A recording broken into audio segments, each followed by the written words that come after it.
मोहतरमा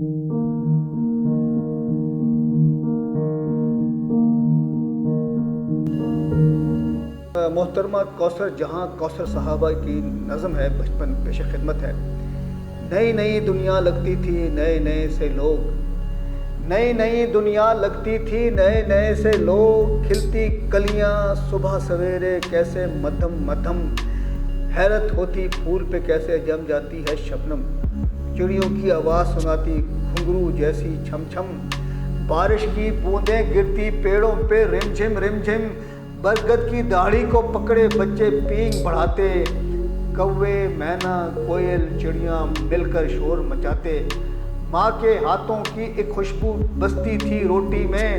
बिना शक्कर लगता था मीठा ठंडा ठंडा पानी, कितना मासूम था बचपन बात ना हमने जानी, कितना मासूम सा बचपन बात ना हमने जानी, वो पंछी मीठी आवाज़ें नूर सी उजली भोर, फिसल गई क्यों हाथ से अपनी वो सपनों की